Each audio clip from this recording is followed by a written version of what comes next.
Hey, what's up guys? It's Brendan from Best Life Weight Loss. And today's bike vlog, I want to talk about pace and intensity. You know, putting in the effort when you're doing your exercise. You know, I've talked about in the past that if you want to have a successful weight loss journey, the number one super key factor is going to be a calorie deficit. Now, that being said, what's going to help counterbalance your calorie deficit is your exercise, your workout, your cardio, whatever you pick to do to burn calories. The more exercise you do, the less calorie deficit you need to be in, and vice versa. The less exercise you're doing, the higher calorie deficit you got to be in. And if you really want to see success, you want to have a high volume of both. A good calorie deficit and good amount of exercise and working out. Now, that being said, if you saw the short from earlier, you'll know that I kind of picked this video because I saw someone jogging yesterday. I saw someone jogging, and I'm pretty good at eyeballing things, even when it's someone's age. So this is probably like maybe a 50-year-old man running. Probably skinny, fat, didn't look too big, definitely looked like he could pick up the pace. And it was just the way he was running. He wasn't really running, it was just putting pressure on his knees, not putting in an intensity. I'm not saying he has to run hard, but I'm saying pick up the pace. Just moving your arms. You're gonna go at a slow pace, like a slow jog. Pick up your arms, get them moving. You wanna have as much body movement, as much core engagement, because when you're doing exercise, especially like a cardio, you need to be getting exhausted. You need to have your exertion levels going. You know, what I'm doing right now, it's considered like a zone 2 cardio, where I am working out, I'm burning calories, I'm exercising, but I'm still able to talk. When you're putting in basically an amount of effort to where you're putting in the work, but you're not overexerting yourself. And if I know I'm only gonna have an hour on the bike, I'll go faster, I'll go harder. If I know, hey, today I wanna try and hit 3 hours, I'll kind of go at a pace like this, where it's like, I can feel my heart rate going. You know, you want your heart rate, what was that? You want your heart rate to really be elevated when you're exercising. You know, sweat is not a metric. Oh, I'm sweating, so therefore I'm having a good workout. That ain't a fucking metric. You'd be hot and sweating. Ain't burning shit. Are you out of breath?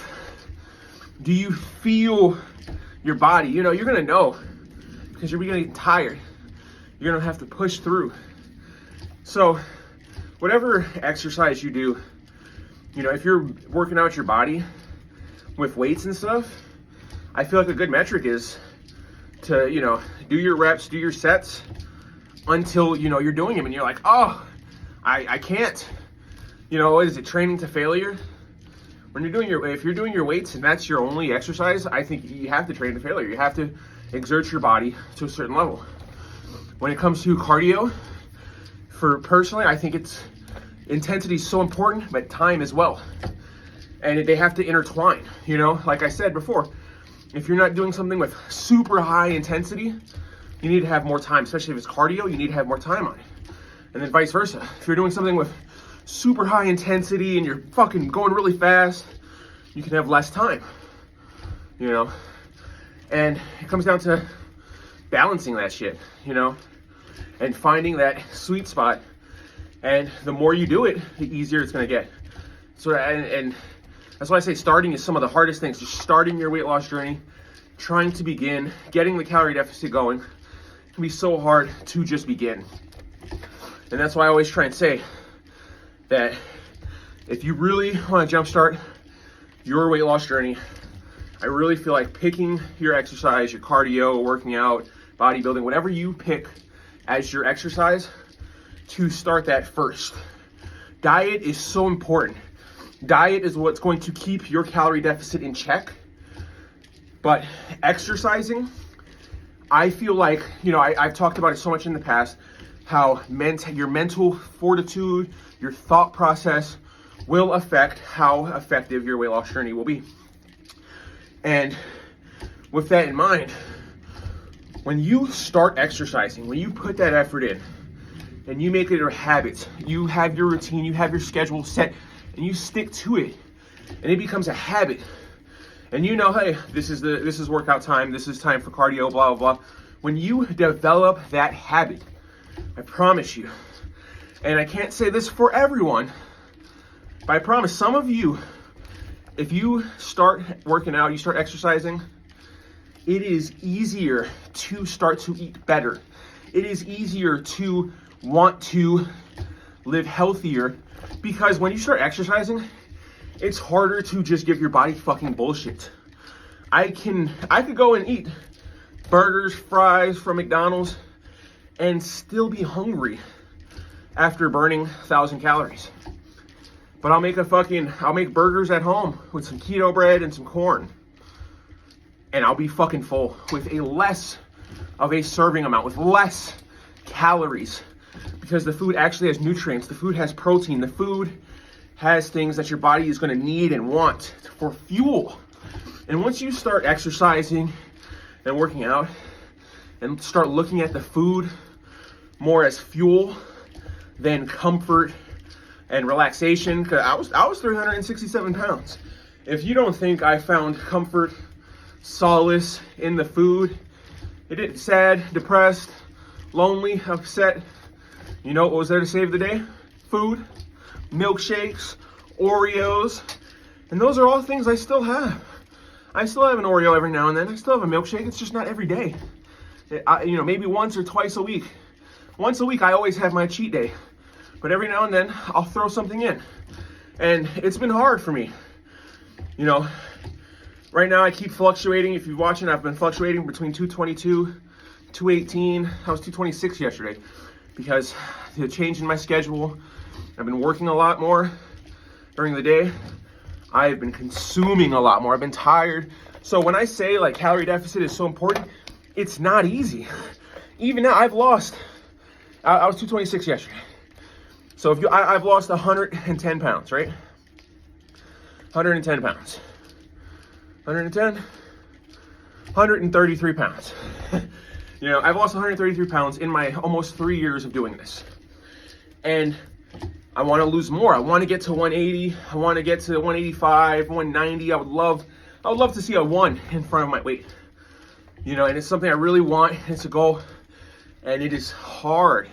And it is not easy. And even now, I'm struggling. But I've done it. I've lost 100 pounds. I can go 40 more, 50 more. I know what I need to do. I just got to apply it, But there's one thing, I'll go over my calories. There's one thing that stays consistent, and that's the exercise. I have not, it's been 3 months now since I've had a day where I didn't work out. And it's like, on a day where I feel really bad, my knees hurt, I just go low intensity and go for time. The bike is the key, man. The bike is so powerful because you can go for a long time, you can go really hard, and you can go really easy too if you need to. So on those days where you feel like, man, I don't want to do anything, you can just go low bar. You can just you can have a workout that's not super intense. As long as those other 4, 5, whatever days you have of working out, they are intense. It's all about balance.